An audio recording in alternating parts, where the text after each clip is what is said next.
环球大战线深入世界最前线，全球各地的观众朋友，大家好，我是叶思敏。我们节目一开始先欢迎来宾到场前资深外交官介文琪介大使。思敏好，各位朋友大家好。时事评论员王尚志尚志哥。思敏好，各位朋友大家好。资深媒体人彭华干华干哥。主持人好，大家好。好，观众朋友，今天节目一开始，我们赶快来关心到中东，现在伊朗开枪，美军啊，你再敢进攻的话，我们就会酿成一种重大的灾害，会造成4000人死亡。另外，我们会看到各种的武器寄出来了，不管是核设施、美国的航母、伊朗的水雷，全部端上桌。美伊战争进入倒数了吗？今天一起来做关心3个火线话题。今天我们会请来宾来帮我们做解答。先来看到是美军他的这个伊朗说他已经取得美军他的钻地的炸弹的残骸，并且他可以针对这一种钻地炸弹来进行逆向工程，会成功吗？如果真的成功的话，美国未来还能够成功打击伊朗的核设施吗？第二件事情来看到是伊朗直接呛美军了，说你再对我们进行攻击的话，会对你们造成数千人伤亡的惨剧。另一方面，美国现在同步的正在撤侨跟部署飞弹的防御，中东进入开战倒数。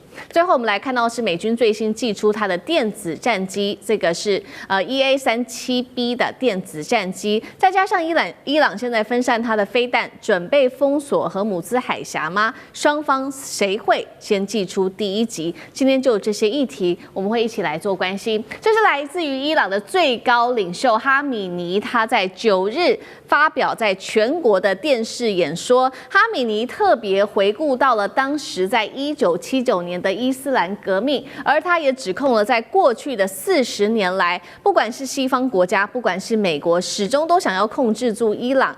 那么希望这一次伊朗人民能够展现意志，来一起挫败敌人。伊朗的国会议员更是直接呛美国，只要川普你再走错一步，美军会付出3000人到4000人的一个阵亡代价。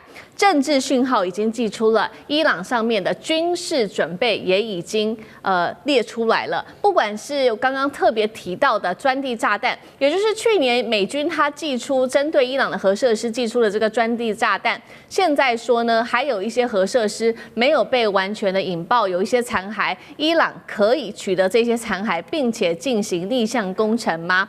另外就是在军事上面，伊朗现在对外公开了这一款我们在照片上看到的远程的导引海上水雷装备，号称能够呢对这些大型的军舰造成致命的威胁。特别重要的目标之一就是美国的林肯号航母。以色列的情报单位更是担心伊朗的飞弹特别指出说，伊朗现在把它的部分的飞弹都已经移到东部或者是山区部分来做分散部署。如果说以色列或美国没有办法先发制的话，那么他认为伊朗的库存导弹可能会恢复到2000枚，也就是回到跟去年遭到攻击前的战力规模是非常强大的。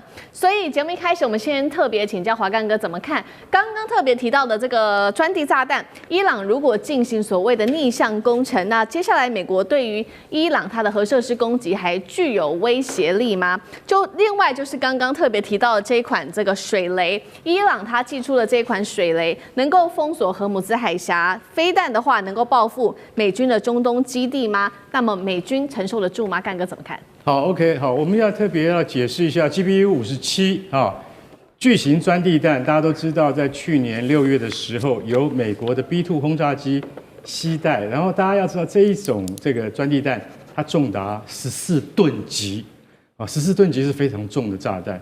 坦白讲一句，一定要由轰炸机来携带。一般的战斗机，大家所熟知的这个 F-16、F-15啊、F-14啊等等都没有办法带，它带不动，它太大了。那这个14吨级的这个炸弹呢，它光弹头就2吨，非常的重。所以说它为什么叫钻地弹？也就是它以高速的动能，还带着弹头，它冲下去的速度大约是6倍音速，然后而且它能够瓦解最厚的钢筋混凝土掩体。然后，而且这次他们在不管在伊斯法罕等等这些伊朗的核设施、高速离心机运转的那些地下工厂，去直接攻击5万多台离心机。所以当时美国的卫星有传回，因为说句实在话，卫星所传回来的照片终究没有办法可以很明确的去检视地下工厂的战果是如何，都需要靠当地的什么间谍，也就是跟中情局同步的这些间谍啊。所以这些间谍，当然他们都是伊朗当地人，传回来的结果就是有一些传闻说 GBU-57有部分的那个弹药是没有引爆的，也就是说，其实不可能有部分，就是一枚没有引爆啊，一整枚没有引爆。可是现在我们再来讲重点，说它可不可能可以成为逆向工程的工具？其实我今天说一句实在话 ，GBU-57它还是传统炸弹，也就是说它没有任何的太高深的技术机密可言。就算你逆向工程回去造了一个这么大一样的炸弹，因为你知道它的绰号叫什么吗？GBU-57它的绰号叫做炸弹之祖，祖父的祖。然后呢，俄罗斯有最接近它的叫炸弹之父，因为这个 GBU-57发展出来之后呢，它就盖过了炸弹之父，就是盖过了俄罗斯的炸弹之父，变成了祖。为什么？因为它是炸弹之父的3倍破坏力。哦，这么简单。所以你说在现在这个炸弹之祖有一整枚没有这个引爆，然后被逆向回去。好，我现在来问各位一个技术问题，就是说，你要逆向回去之后，然后用什么来携带它？回到我刚刚所讲的，它有投射工具，对，你要有东西来带它，你要有那么大的轰炸机来带它，战斗机带不动，而伊朗没有。全世界都没有办法携带这种炸弹，除了俄罗斯跟美国这2个国家以外，我们大陆的轰6是一样带不动的。为什么？太大颗了。所以很明显的，你去逆向工程回去是没有意义的。好，我现在简单解释一下 GBU-57它是没有办法这个简单这个逆向回去。然后还有一个是叫伊朗远程导引海上水雷，这个是要对付谁？对付林肯号航空母舰。通常这一枚水雷如果布放在荷姆兹海峡的正确的地点的话，可以把林肯号的那个船底炸出一个大洞。炸不成，但是会使它完全丧失行动力。只要达到完全让它丧失行动力跟作战能力的话，目的就完成了。但是问题是，像这样子的这个武器也是一样，需要有人操控。是，它不是无人机，它也不是无人艇。那你伊朗革命卫队海军要派人去在旁边顾着它，导引它，它可能可以跑20公里、30公里，但是顾着它的人会先被美军消灭，所以这就是一个最大的问题。就远程导引水雷就有点像美国的那个智慧型水雷是一样的东西，但是伊朗它又有它自己的技术去发展出可以布放得更遥远，让这个如果说你林肯号不小心进到荷姆兹海峡，触及了这枚水雷被引爆的话，它就丧失了行动力。所以如果开战的话，伊朗一定会布放很多这种水雷。美国也不是傻瓜，他会现在在收集很多情报，所以这一出海上的对峙很值得继续看下去。好，现在看起来对于美国来说，伊朗的水雷可能就具备有一定的威慑力。那同样的问题，像介大使又怎么看？其实荷姆兹海峡的会不会被封锁啊？这个是各界都在密切关注，而且在分析它的利弊。那么基本上，如果荷姆兹海峡因为战争关系被封锁啊，事实上它是一个双输也是多输的局面。美国也输，伊朗也输。那接着呢，沙特、阿联酋、伊拉克、卡达尔、科威特这些石油透过这个荷姆兹海峡输出的国家也都输。对，那这里面可能输的最多是伊朗本身，因为伊朗本身80%的石油要靠荷姆兹海峡输出，还有中国大陆的石油40%从这里出。那这个多输甚至还包括全世界国家，为什么？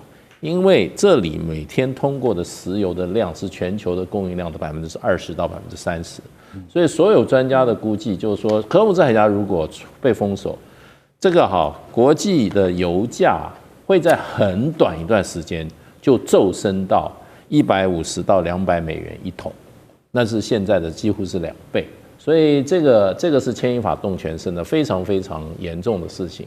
所以呢，因为伊朗本身也是输家，所以呢，这个会不会真正造成伊朗真正全面的这个封锁？这个是可能性是不太高。不过这种所谓中间做法，而不是全面性的做法，中间性做法或者说是战术性的做法，还是很可能发生。就是怎么样？就是骚扰，就是什么呢？就是没收1-2艘船，或者造成一些军事的紧张，可是不是全面封锁跟全面开打，这样一样会造成一些军事上或政治上效果，因为它会立刻造成怎么样？这个荷尔姆斯海峡的这个海运的这个保险费会立刻提高，这个提高以后，我就说就多输了。沙特、阿联酋、伊拉克、卡达、科威特就会出来施压了，他们就会真正的，包括中国大陆，就会真正的会插手这件事情。那插手是什么呢？就是斡旋，就是出来调解。那现在美国事实上对于这个伊朗，我认为在做的任何的措施，基本上是政治目标。目前高过于军事目标，军事是一个达成政治目标的手段。那政治目标是什么呢？有2个，一个就是再度造成伊朗内部的动乱，让这个反对者能够再上街头。第2个呢，就是伊朗的经济崩溃，因为这种长期的军事压力会造成2个效果。第一个，外资不太敢进去了；第2个，伊朗本国的有钱人的钱可能要往外跑。那这个对经济上来讲，已经饱受通货膨胀。这个还有货币贬值的伊朗来讲是雪上加霜，所以我认为美国基本上这个压力不会短期取消，而且还在增加。那会不会真正动武呢？那一定是美国要确保它的损失是在最少的情况下，它才会动武。那么这种就是远程精准打击。那所以远程精准打击的话，什么时候要用？可能是美国觉得政治目的没有办法达成，那就丢几颗炸弹就走人了。好，所以这一场战争看起来会打一个比较长久、一个持久的一个焦灼战。那美国目的让伊朗内部政治上面动荡，那也要压垮伊朗内部的经济。那在军事上面，同样我们刚刚讲了很多是伊朗它祭出了哪一些武器嘛？我们来看看那美军呢？美军在最新或者是欧洲国家又有哪些军事的武器来协助以色列？我们来看到美军最新也出现了它的这个 EA-37B 的战略电子战机现身在德国基地，被解读是要大规模瘫痪式作战，所以针对这个作战来预做部署。那美军在中东的20处的基地也完成了它的飞弹防御部署，包括了这个爱国者跟萨德系统。英国则是持续的向中东地区增派空中力量，包括了 F-35跟它的2架空中加油机。五角大厦1英里内的这些披萨店订单暴增250%，现在看起来战事一触即发。美国已经呼吁他的公民赶快撤离伊朗了。接下来他出动他的电子战机的话，目标到底是核设施还是要瘫痪整个伊朗的作战体系？像这个又怎么看？在这次伊朗那边出现了美国的 EA-37B 的这个电子战机，然后这个电子战机其实之所以受瞩目，而且认为指标性，主要是因为先前委内瑞拉在当时攻打的时候，为什么全部都失效？大家就怀疑有可能是这个 EA-37B。它的这个电子战机当中发挥了它的最高作用，瘫痪了所有的指挥包括雷达灯各方面的系统当然美国没有证实，所以这次出来的时候看起来又是可能这个拿出这个厉害的武器。要知道 EA-37B 它其实在美国现在空军当中是非常非常先进的，2023年交第一架，2024年第2架。它呢算是美国现在在整个建军状况也比较特殊的。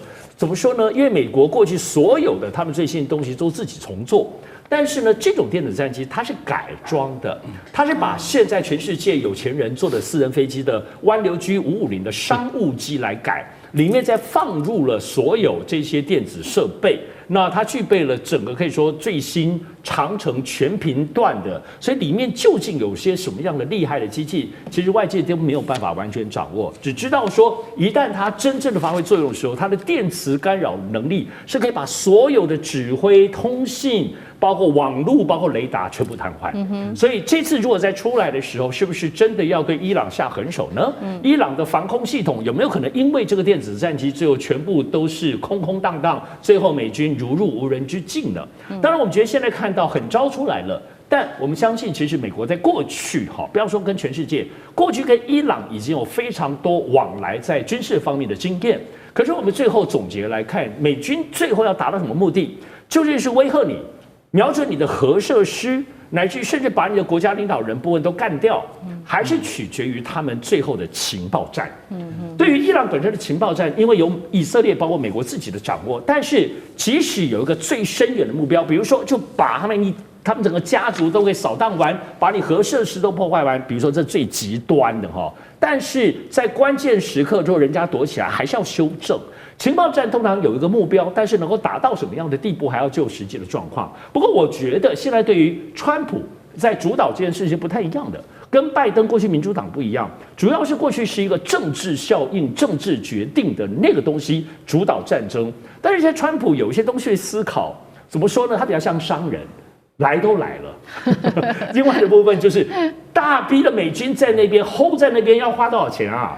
这要花很多成本的。对于川普来说，花成本就要获得什么？这个是我们现在在思考所有川普主导的国际，包括军事行动或要花钱的行动当中，大家要加一个思路。所以我就认为现在跟伊朗这件事情不太可能会空手而归。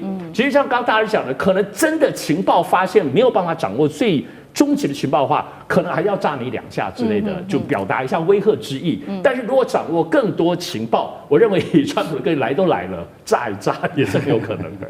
好，谢谢尚志哥。那我们休息一下，马上回来。地缘政治、美中之争、战略价值、强权崛起。